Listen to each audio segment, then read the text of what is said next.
আসসালামু আলাইকুম দর্শক, ওয়েলকাম টু মাই চ্যানেল।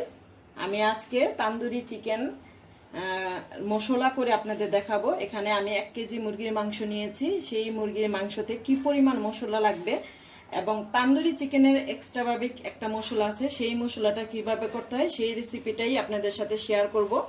আশা করি আপনাদের কাছে ভালো লাগবে। যদি ভালো লেগে থাকে অবশ্যই আমাকে একটা লাইক দিবেন, কমেন্ট করবেন ও শেয়ার করবেন আপনাদের ফ্যামিলি ও ফ্রেন্ডদের সাথে।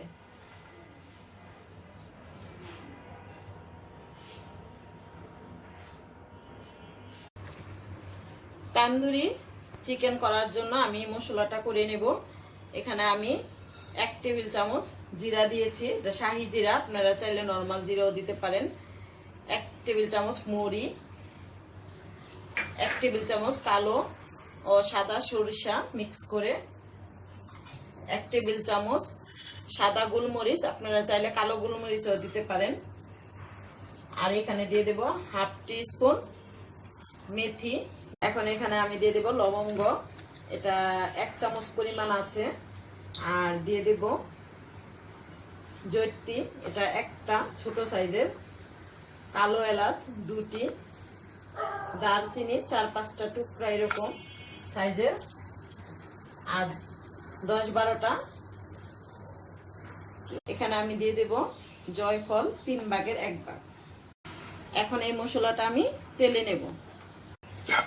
এখানে আমি কোনো ধনিয়া ব্যবহার করিনি, কারণ সবার ঘরেই ধনিয়ার গুঁড়া থাকে, সেটা আপনারা আলগা দিয়ে নেবেন। এটা আমি আর বেশি ভাজবো না, কারণ আমি এখন চুলাটা বন্ধ করে দেব। চুলায় প্যানে যে গরম আছে সেই গরমেই বাকিগুলো হয়ে যাবে। একটা অনেক সুন্দর মশলার ফ্লেভার বের হয়েছে। এখন আমি এটা ঠান্ডা হলে ভালো করে ব্লান্ড করে নেব। আপনারা চাইলে পাটায় পিষে নিতে পারেন, কিন্তু মশলাটা অনেক মিহি হতে হবে, তাহলে মাংসের গায়ে ভালো করে মিশে যায়। তান্দুরি চিকেনের মশলাটা আমার রেডি হয়ে গেছে, দেখেন আমি অনেক সুন্দর করে ব্লান্ড করে নিয়েছি।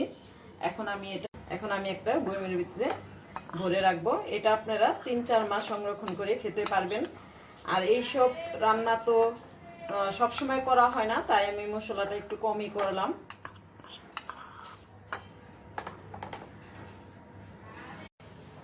এখন আমি যে মশলাটা রেডি করলাম সেটা দিয়ে কিভাবে তান্দুরি চিকেনটা করতে হবে সেইটাই আপনাদের সাথে শেয়ার করব। এখানে আমি 1 কেজি মুরগির মাংস নিয়েছি।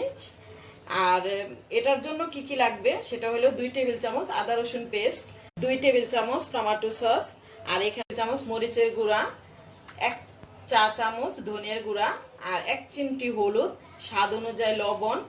আর এখানে যে আমি মশলাটা করে রেখেছিলাম সেই মশলা 1 টেবিল চামচ এই মশলাটা ইউজ করব।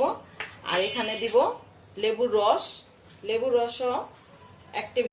এখানে আমি 1/4 কাপ টক দই দেব।